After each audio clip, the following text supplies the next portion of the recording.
Pertama-tama, kita akan membahas tentang apa itu latar belakang penelitian.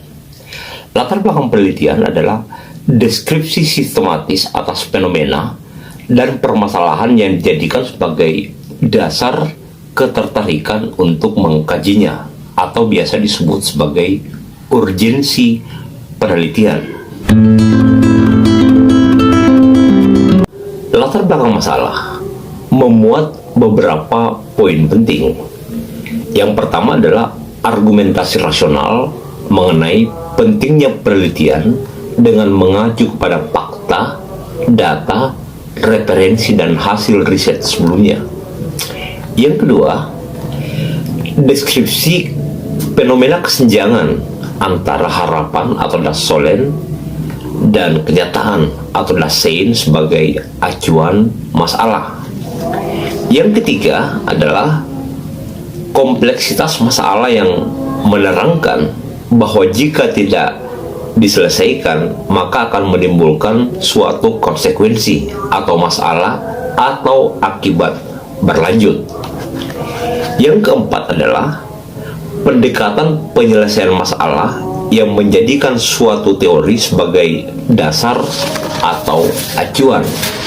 Dan yang kelima adalah uraian kedudukan kajian atau masalah yang diteliti atas penelitian lain atau penelitian sebelumnya sebagai dasar pengungkapan novelty.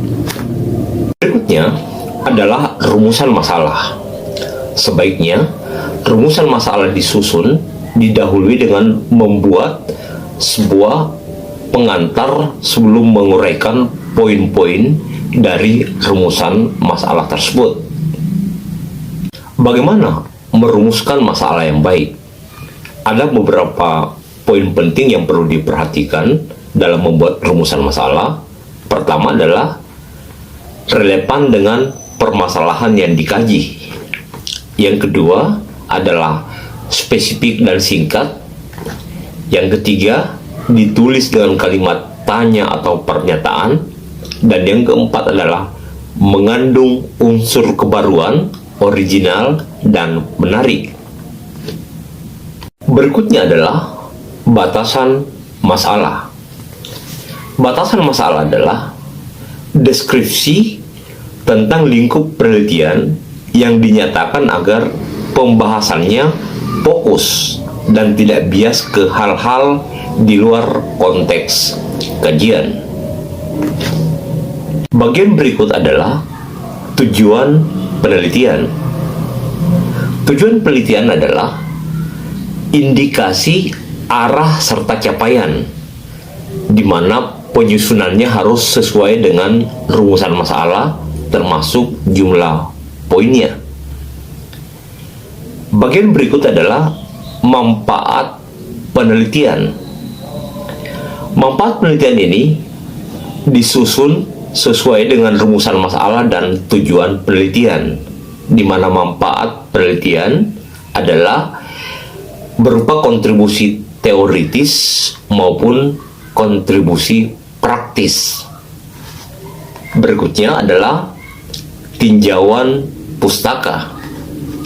Tinjauan pustaka adalah memuat tentang referensi baik berupa buku, artikel, serta karya ilmiah lainnya termasuk hasil-hasil penelitian yang relevan dengan kajian kita. Pada bagian ini memuat pengertian, pandangan, konsep, dan teori. Berikutnya adalah metode penelitian.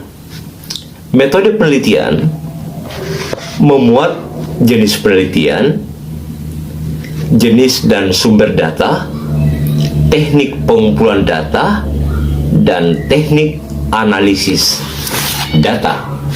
Dan yang terakhir adalah